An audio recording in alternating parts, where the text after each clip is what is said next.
ఖైరతాబాద్ గణేష్ విగ్రహ తయారీ పనులు ఊపందుకున్నాయి. 72వ ఏట 69 అడుగుల ఎత్తుతో ఖైరతాబాద్ మహాగణపతి భక్తులకు దర్శనమివ్వనున్నాడు. విగ్రహ తయారీలో ఎంతో కీలకమైన 100 అడుగుల మండపం ఏర్పాటు, విగ్రహ తయారీ కోసం వెల్డింగ్ ప్రక్రియను ఉత్సవ నిర్వాహకులు ప్రారంభించారు. ఇదే అంశానికి సంబంధించి మరింత సమాచారాన్ని మా ప్రతినిధి నుమాన్ అందిస్తారు. ఖైరతాబాద్ మహాగణపతి విగ్రహ తయారీ పనులు జోరందుకున్నాయి. ముఖ్యంగా ఖైరతాబాద్ మహాగణపతి విగ్రహ తయారీలో ఎంతో కీలకమైనటువంటి మండపం నిర్మాణ పనులు చకచకా ముందుకు సాగుతున్నాయి. డే అండ్ నైట్ కూడా ఈ పనులను ముందుకు తీసుకువెళ్తున్నటువంటి పరిస్థితి.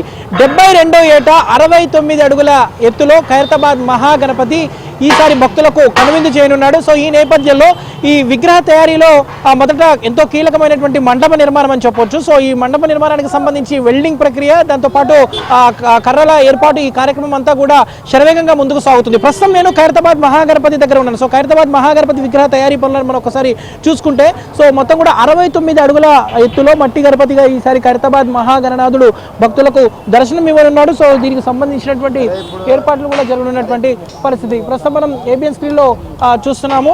వెల్డింగ్ తయారీ పనులు శరవేగంగా ముందుకు సాగుతున్నాయి. దాదాపు 20 మంది వర్కర్లతో డే అండ్ నైట్ ఈ పనులు సాగుతున్నాయి. సో మహాగణపతిని ఏర్పాటు చేయడంలో మొదట ఏదైతే ఈ వెల్డింగ్ ప్రక్రియ అనేది ఎంతో కీలకమని చెప్పవచ్చు. చుట్టూ కూడా మండపం అనేది ఏర్పాటు చేస్తారు, దాని తర్వాత వెల్డింగ్ చేస్తారు. సో ఈ వెల్డింగ్ చేసిన దాని మీద మొత్తం కూడా ఖైరతాబాద్ గణేశుడికి సంబంధించినటువంటి విగ్రహ తయారీ మొత్తం కూడా ఇక్కడే జరుగుతుంది. సో ప్రస్తుతం పనులు ఎక్కడి వరకు వచ్చాయి, ఎలా జరుగుతున్నాయి, ఏంటి అని కూడా తెలుసుకుందాం. ప్రస్తుతం మనతో పాటు మాట్లాడడానికి ఖైరతాబాద్ గణేష్ ఉత్సవ నిర్వాహకులు రాజ్ కుమార్ గారు ఉన్నారు. రాజ్ కుమార్ గారితో మాట్లాడదాం. రాజ్ కుమార్ గారు, చెప్పండి, వెల్డింగ్ తయారీ పనులు ఎక్కడి వరకు వచ్చాయి, ఏంటి?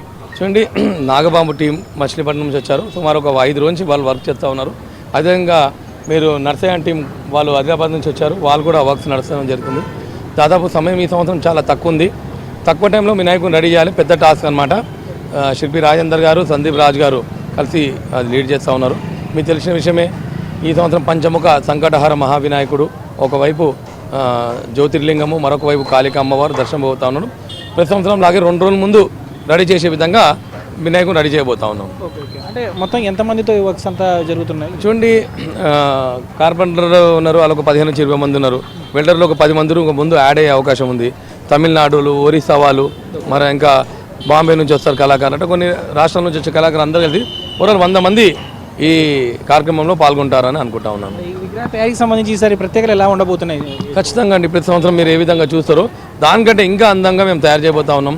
ఎందుకంటే ఒకసారి విగ్రహం చూసినప్పుడు అంటారు ఈ సంవత్సరం చాలా బాగైంది అని అంటారు. మళ్ళీ ఈ సంవత్సరం కూడా వాళ్ళు అదే విధంగా పబ్లిక్ అనే విధంగా భగవంతుని పూజలు కావచ్చు, దాని హైట్ విషయంలో కావచ్చు, అన్ని రకాలుగా ఆర్టిస్ట్ విషయంలో వచ్చి అన్ని అందంగా తయారు చేయబోతా ఉన్నాం. చెప్పండి బాలకుమార్ గారు, ఎట్లా ఉండబోతుంది ఈసారి ప్రత్యేకత?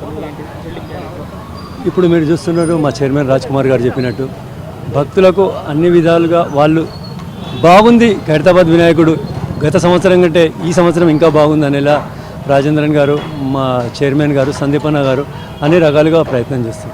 వెల్డింగ్ తర్వాత నెక్స్ట్ ప్రాసెస్ ఎలా ఉంటుంది? వెల్డింగ్ తర్వాత నెక్స్ట్ మట్టిని వినాయకుడికి అంటించడం జరుగుతుంది. అది అయిన తర్వాత న్యాచురల్ కలర్తోని కలర్ వర్క్ ఉంటుంది. ఇదంతా కూడా ఎప్పటి వరకు, అంటే చవితికి ఎప్పుడు ఒక రోజు ముందుగానే? రాజేంద్రన్ గారు ప్రతి సంవత్సరం లాగే ఈ సంవత్సరం కూడా ఒకరోజు ముందే వినాయకుడిని పూర్తిగా తయారు చేసి కర్రలిపోయే కార్యక్రమం చేస్తారు. సెప్టెంబర్ 14వ తేదీన ఏదైతే చవితి ఉండడంతో సో ఒకరోజు ముందుగానే భక్తులకు కనువిందు చేసే విధంగా విగ్రహ తయారీ పనులు చేస్తున్నామని కూడా ఉత్సవ నిర్వాహకులు చెప్తున్నటువంటి పరిస్థితి ఉందని చెప్పొచ్చు. వీడియో జర్నలిస్ట్ శ్యామ్తో నుమాన్, ఏబిఎన్ ఆంధ్రజ్యోతి, ఖైరతాబాద్ నుంచి.